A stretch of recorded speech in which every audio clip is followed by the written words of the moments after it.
Hi everyone, welcome to my first episode of Nigel's podcast. With me I have Arif and Jim. Both of them are property agents as well.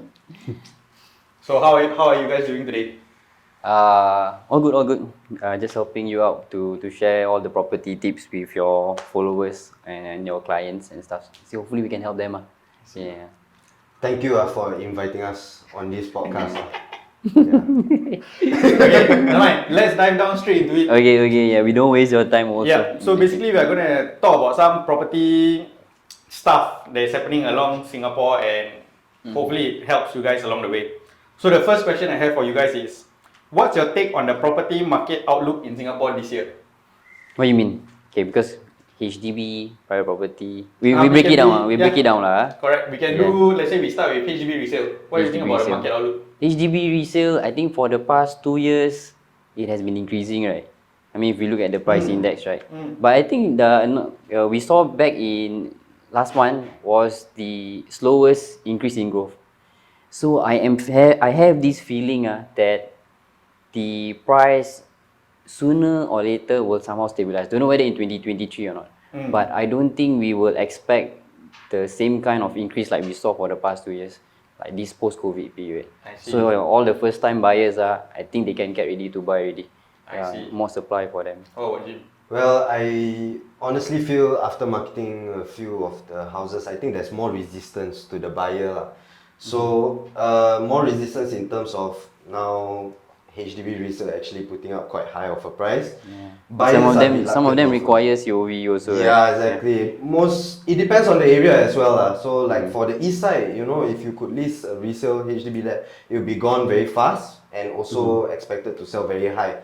Whereas certain areas like the west side, like Bukit Batok, may have some resistance. High-end price, but sometimes it will actually slow it down. But on Arif take, actually, I think it will still increase lah.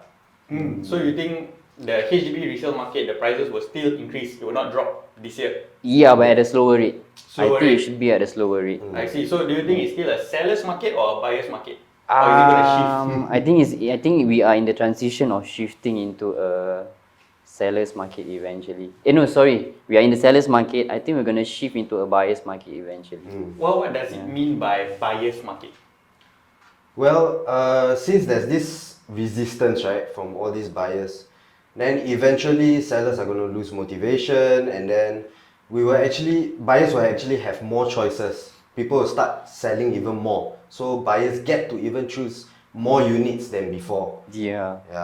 So basically now, like if you ask me, so now sellers are calling the shots lah. Yeah, if layman terms sellers are calling the shots. Seller got more power, high price and all. Yeah. But do you think buyers, like this year, do you think buyers are coming in or buyers are pulling off or waiting to see what is going to happen in Singapore? Talking about HDB resale still, right? If talking about HDB resale, very hard to gauge because like private property, they see the price and stuff like that. But HDB resale purely for home. Yeah, so for myself, I purely look at the supply. So because HDB is trying to put in more supply in terms of BTO, right? In order to help slow down the price growth. Fly, bro. Fly over there. Okay. Yeah. Okay, good. Must be the hair product. Okay, let's move on to the next question. With the high interest rates currently in Singapore, it's crazy lah. Yeah. Do you think people are still buying properties? Yes. On my take, actually, I'm very surprised. We ranged the interest rate from 3.88% to as high as 4.25%. But I do see owners, especially when they sell and buy, because of the ruling of the 50% cash proceed if they were to take HDB loan. But they still would take the bank loan because it provides lesser cash for the next house. So I think in terms of the spike, I mean, inflation is like a circle lah. So eventually it will still goes down, and these people that select the packages, either fixed or floating, eventually they might caught up to even lower interest rate in the future. In the future. So you're saying that, so generally speaking, if you sell your HDB and you buy your next HDB using a HDB loan, 50% of your cash proceeds, if it's a positive sale, goes into the next house. Yeah. But if you use a bank loan, your cash outlay is lesser. It's only minimum 5% cash. Yeah. Correct. But with the high interest rate, maybe it will stabilize over time. Exactly. More people also would like to use the extra cash flow for renovations, you know. And also, as we discussed, actually the COV, if the house is fully renovated, why not? They might as well put their money into that portion lah. Interesting. How long do you think the high interest rates will last? How long you think? Ali? Very tough question that one. I feel personally, In your opinion lah. my opinion, I could be wrong. Okay, just to caveat that, I suspect July onwards we could probably look at it going down. Probably end of this year lah. Yeah, my take. What about you? I don't have any opinion on it lah. Yeah, because the interest rate, our bank interest rates, they are mostly influenced by the US Feds, right? Correct. Don't know what's going on over there. So Correct. a bit tough to say, but at least for like the buyer's end, right? At least they know this is the worst they can get. So when the economy gets better for them, interest rates go low, then they will enjoy that. Oh, suddenly my interest rate now low, it's a good thing. Yeah. So it's more like a mindset issue for the buyers lah. No, so what you're saying is, I'll elaborate on that. So basically, let's say I'm paying a 4% interest rate, Yeah. and my mortgage is, let's say, $2,500 per month. But I'm already having the pain now of paying 2,500. But when the interest rate drops, maybe in my opinion, maybe in the next 1 year, 1.5 years, 2 years, when you see a lower interest rate, maybe drop to 3%, 2%, when your mortgage gets lesser, like from 2,500 to 2,000, you feel happy. I feel more sure. Yeah, you feel more actually sure. feel happy Yeah. because you actually technically save $500 every month. Correct. Now you're Exactly. thinking that you already saved $500. Yes. Now I have a question for you, Nigel. Ask me. Now the highest is 4.25%, right? Do you think it will actually hit as high as 5.5% to 6%? If you ask me, I have a client recently that he actually bought a private using a bank loan. So his interest rate for the first year, let me double check his interest rate. It's actually quite high, pretty high. But what I told him to do was so the first year, the interest rate was 3.8%. Yeah. Second year, 4%. Third year is 5.75%. Wow. Which is high, I would say it's high. Yeah. So what I actually advised him to do is actually told him to take fixed interest rate for 2 years, lock in for 2 years. So after 2 years, when you refinance, when there's a lower interest rate, that's when you feel happy lah, basically. Yeah, yes. So now I tell him just to suck it up, just suffer these 2 years. You're already paying a premium these 2 years, but moving forward, moving down the years, you get better. Yeah. Because he always wanted to upgrade to a private from HDB. So I actually sold his HDB and he actually bought a private. Yeah, I think most of the reason people out there is also wondering when should they actually make the move of purchasing, especially for private buyers. They like to time. Yeah, they want like to time. And yeah. then we often get this question where, hey bro, is it a good time to buy? Is the price actually going down eventually? You know, but we see new launches are skyrocketing high. Compared to those resale condos. Yeah, but you don't say skyrocketing high lah. Skyrocketing People high. scared People scared to buy. You say skyrocketing high. People So scared to what? buy. 1 bidder, 3 million? But 4 it's still million? sold. Yeah, but it's still sold. It's still People, sold. yeah, People there are still buyers buy. who will accept. Yeah. So the property market in Singapore is still very strong, very resilient, I would say. Yeah, very resilient. And partly because also, right, the interest, why people are still buying with the high interest rates is because of most of us are using CPF to pay. Not like in other countries, they need to pay using by cash, right? So, and also the home ownership in Singapore is very, very high. Yeah, so no choice, must buy home, and still can use CPF partially. So the interest rate, they don't feel it as much as like in other countries lah. Yeah. So actually, let's say now you have a buyer that buys using a bank loan, regardless HDB or private. Would you advise them to take a floating rate or a fixed rate? How would you advise? I will honestly ask the client whether they are comfortable with taking the risk of floating rate or fixed rate. Yeah, if they are someone who is more, I would say, risk adverse, then he should go for fixed. So he don't have to think about the fluctuating mortgage every month. Every month, Yeah. yeah. What about you? I think I probably the same as Arif. We just want to ensure that the person is comfortable Yeah. because this is about 2 years lock-in period or maybe 3 years. Yeah. We also have to, you know, as our job, we have to educate them on what's going on with the market and is the figures right for them to actually continue this. Correct, Yeah. correct. Same thing. So basically for me, I would actually advise them to actually take a fixed rate.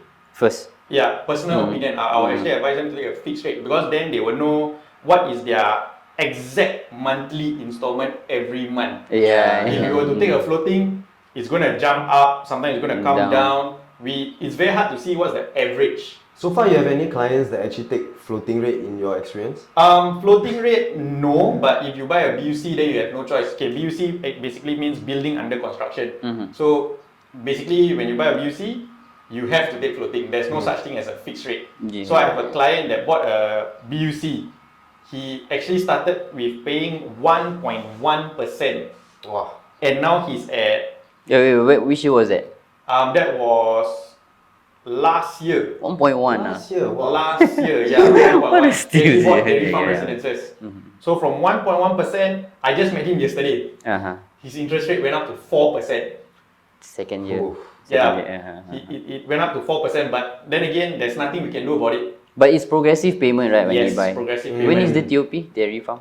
Dairy farm TOP, basically, tentatively it says this year lah. Basically, end of this year or maybe somewhere early next year.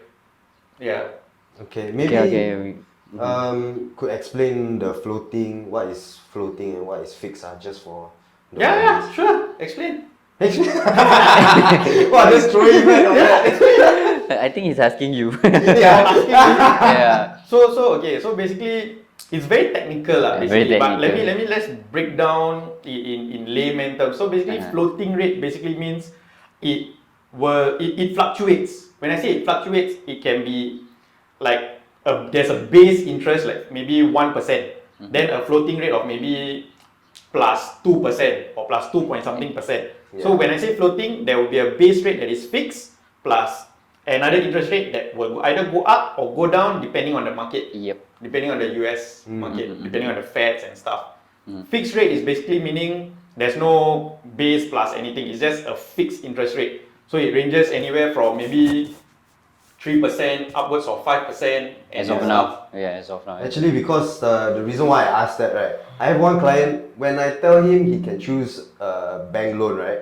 He actually immediately think of floating rate. There's only floating rate, there's no fixed rate. So he was panicky. So then I explained to him how bank rates actually work. There's two kinds. The floating rate you can choose and also the fixed rate, which you feel less of a burden lah, knowing that there is this fixed percentage that you can bear. So yeah, I thought it's good to just put it out there. Anything to add on, Arif? No. Nothing to add on. Because Right, because yeah. I think it depends on the client lah, basically. Because some clients really prefer floating. Some clients really want fixed. Those are Yeah. the more financial savvy ones. Correct. I would say, yeah. So it basically depends on us. Like Yeah. all of us are What would property you agents. take?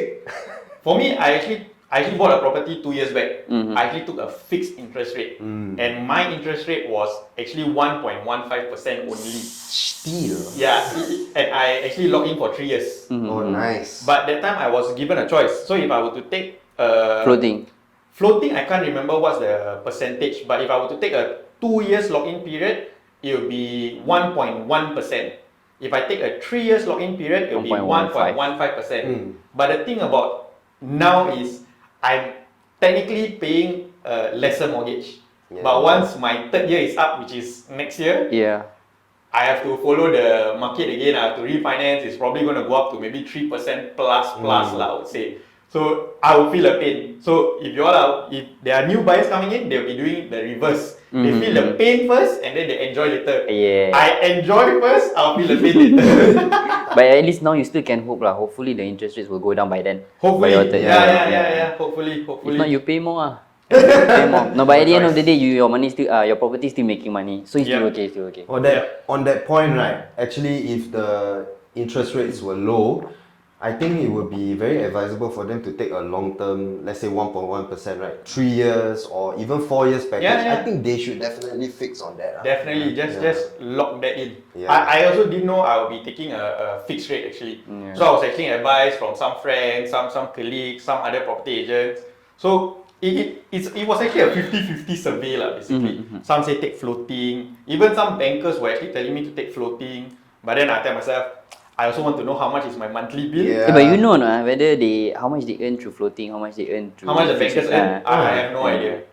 Ooh, yeah, that is an we interesting subject. I just want to know. I just want to know what's at the back What of the their mind. bankers Whatever are- they yeah. advise us. I mean, whatever they advise us, right? Is Correct. it in their interest or our interest? Correct. We don't know. correct. What. I Honestly, actually we don't know. Yeah. So it's basically up to the agents to guide our clients. Our clients, basically. especially. Yeah. I think we should find out. But then again, our decision is based on our clients, lah. Correct. So do you think recession is gonna come? I feel we are in a bubble right now, lah. So I think it's going to come. As you heard from the news, also tech industry is actually laying off a lot of workers, and I think this actually will impact the economy, lah. Yeah. When you say bubble, what does it mean? Okay, now the interest rates are high. Okay, the interest rate, the prices are high. Eventually, more resistance from the buyers, and then we're gonna have to look at it differently. So HDB resale probably will have a slow growth rate. But for private, right, that one, my opinion would be if this bubble pops, then we might see a very big difference in terms of transactions, Yeah. and also the price difference. What do you think, Arif? How you say? Get the ball rolling. Recession. Let me ask Arif a different structure. So basically, let's say now with recession coming, there's high interest rate. So do you think with high interest rate, will property price drop? High interest rate, property price drop. In a way, somehow, probably it will, because eventually, if you notice the past few years, right, it's always a cycle, up down. Yeah. But if let's say for like a buyer's perspective, right, what they should be looking at, right, that relevant price to come in. Because even though sometimes we are at a peak price, like we are right now, right, there is some opportunities for them to buy and then still get higher in the future. You know, like new launch, they have this new launch effect on pricing, suddenly capital grow, stuff like that. So, and then back to the your question of whether the price will drop, some areas will, depending on the sectors lah. Yeah, because location all different. Okay, I think we have talked enough about interest rates. Anything else you want to add on before we move on to the next topic? I think that just to take note, finance is probably the most important thing. Especially we just covered through how much you're willing to pay off that mortgage. That's the biggest take so far. Okay, let's talk about something more casual okay? Casual. So basically, Casual lah. How's life? how's life? How's life? So basically, how long have you been in the industry for? Me and Arif is about the same time, right? About there I think 5? 4? 5? Five. Going 5. Why you look so scared, man? When you're saying the numbers. No, reflecting back on the performance. That's why. Reflecting back on the performance. Okay, so But 5. 5 Wait, years. you for yourself? I'm actually in my 12 years in the industry now. Wow. So Senior. yeah, so basically the question is, Excited, right? yeah, Whenever you do of it. course. I'm very excited, bro. Sure. I will always go all out. But every year something new, right? Although I'm every year, surprised, right? Every we year are still something new. learning Right? things every single day. Even though I'm 12 years in, there are new things I'm learning every day. The market is changing. There's new rulings that are coming up and stuff. But the question here is this: so 5 years in, do you think it's easy to sell a property? Easy to sell a property. There are actually, to me, Or what are the challenges you face when selling a property? okay, personally, the challenges is if the pricing is out of the ordinary. When I say that, for HDB resale, we always look back at the factors on what is the right price to actually put in. And people I mean, generally, we all want to sell high and get the right amount of cash proceeds. Yeah. But would you want to risk that by leaving your property too long over there that buyers who are now resisting actually will wait for you to actually drop down your marketing price? So, if you ask me, if you price it right, it will be easy to sell. And when I say easy, I don't mean only fast, but also get it at the optimal price. Yeah. What's the fastest you all sold a property before? In a day lah. In a day. In a day. Yeah, in a day. With me, right? I think so. Yeah. Video guys just come. Heaven, the video heaven. Yeah, that's the What's one. the That's deal? the one. Oh, Yeah, that that's the day. is Yeah. awesome. Fast, huh? Yeah, that was fast. And, Our clients got lucky. yeah, our Very clients lucky. were really lucky. Thanks to you. No problem. So, is it easy to sell a property? Any challenges you all face? Actually, the thing challenges is the one that we need to. I mean, for our sellers, right? Somehow we will need to actually let them know in the buyer's perspective. Yeah. So because different location got different attributes. So even different floor, higher floor always more in demand than lower floor. Yeah. So if we can put this to them, that the characteristics of their house, we can let them know that your unit is in demand, right? We probably have that gut feeling that it's easy to sell. You think so? Like, I mean, okay, example you say near MRT. If let's say near MRT, usually easy. Okay, near MRT, renovated, high floor. Correct. Easy to as sell, long as right? the price is right, lah. Yeah, as long as the price is right. But the thing, sometimes if let's say we want to go for the extra, 10K, 20K, or maybe we try to achieve a COV price, right? We still can do that. Yeah. Right? If we see that gap in the market where no one else is marketing, no high floor renovated or example near MRT, in that area only got one unit, then we ask very high lah. That's how the $1 million happen, what? So for HDB basically, flats. supply and demand lah. Supply and demand, yeah. And also we will do a bit of market research before we actually Yeah, then advertise Yeah. or advise the owner on what kind of pricing we should price it at lah. Yeah. I see. So will it be different this year in terms of selling a property, or will it still be the same? Actually, it's a very good question. Adding to the point of Arif, right?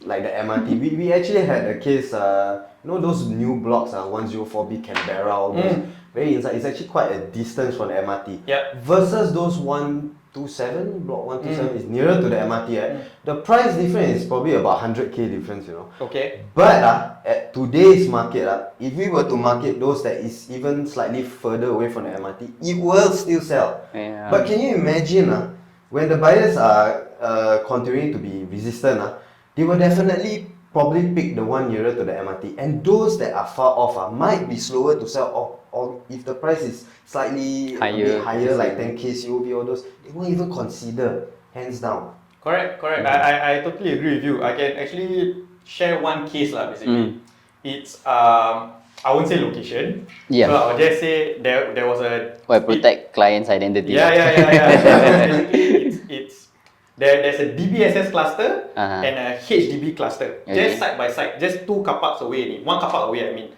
so basically both. Let's say if I were to compare a 5-room, a 5-room in the DBSS cluster is probably asking about 800,000. Yeah. But the 5-room and the resale HDB cluster, the MOP cluster, 5 years old, they're only asking about what 700, 750, and it's bigger, right? Yeah, the and HDB it's resale is bigger. So I was actually advising my clients, telling them that if you are the buyer, would you want to buy beside or would you want to buy your block? But why? Okay, let's say you say you want to buy your particular block DBSS. What is so special about your DBSS? Is it because you have a balcony? So is your balcony worth another 150, 200K? Or how do we compete? Yeah. Long story short, we didn't manage to sell the property because we had a lot of resistance. We had viewings, but then again, I noticed that the buyers went to the cluster HDB resale. instead. Because amenities are the same, distance away from the MRT is the same, and it's going to be tough, this type of properties. I had ever had one property. Is it the pricing or Pricing. Pricing. Yeah, pricing. I see. It's all with regards to do with the pricing. See, it's so important, Yeah, pricing is very and important. how about the competitions there? How is it? So were there a lot of other units in the there were a lot of other units, but even though with the other units, I'm actually one of the lowest One of Lowest. the lowest. Yes, And there because was- I'm on a lower floor lah, basically. So I take that into consideration. Uh-huh. The surprising thing was the higher floor units, they are actually selling. They're selling. Selling. People are still buying, maybe because of the view, maybe because it's open and stuff lah, basically. So it's very interesting. You How say those 5 minutes higher left. floor? How much higher? They are asking about like what, 900 plus, close to 1 million. But Wow, still, and still, they really people still choose pay that. for it, right? Yeah, people still pay. People still pay for it. People Yeah. still pay. Yeah. So it depends lah. It's really give and take lah, basically. Give and take. So I think the camera guys are actually saying we have 5 minutes left. We have the last question to ask. So What's your last question, bro? Snake. let me see the last question. You never drink, ah? Oh, I'm okay. Last question You know would why? be Scared I go toilet. Midway. okay. How long have you taken to sell one property? The longest time you've taken to The sell. longest. Yeah. The longest. Throughout our 5 years or just last year or? Anything generally. Generally, yeah. It can be very long. Yeah, it can We be very had long. like 6 months. We had 6 months. We had 6 months. We had at least 1 year. I don't think we have 1 year before. Why it took so long? Oh, that one very obvious. Because it's although it's a MOP flat, okay, second floor, and we can see the neighbors also was not the most Which area clean. was this? So can I don't want to say, never mind, we don't want to say. but their living room, their bedroom are all facing the rubbish, the rubbish chute area. I see. Yeah, so that's a big turn off already. I see. But what we did right eventually was because we understand buyers don't want to live near rubbish, lesser people want to live low floor. So we did home staging for this one. if you remember. Okay, Yeah, so we okay. did home staging, we make up the house and then did a full makeover. Yeah. So Took in new order pictures and all that. Right? took new pictures and then we remarket it and then eventually we managed to sell that. Nice. Yeah. Nice. Yeah. Nice. 6 months. 6 months. 6 months. Yeah, 6 so months.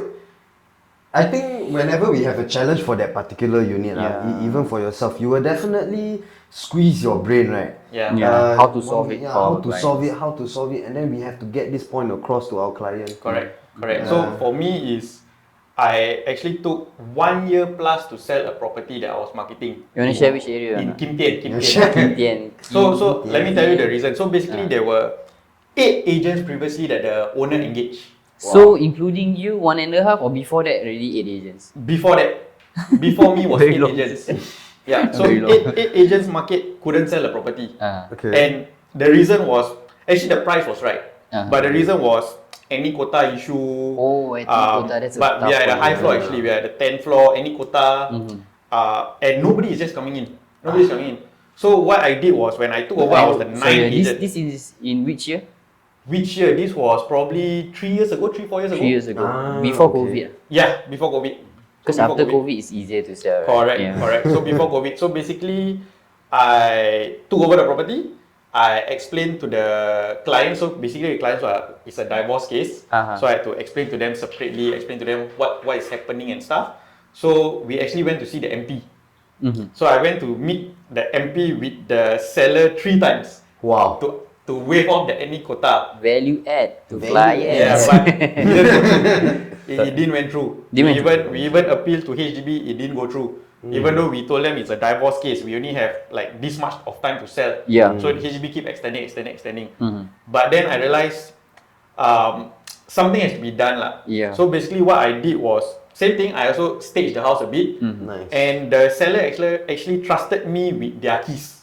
Wow. So they actually went on a holiday and I had their keys. You had staycation there. No, I didn't have staycation there. But you did a makeover. Correct. So I did a bit makeover. I brought in some buyers. Eventually, I sold the property, but it took about 1 year plus.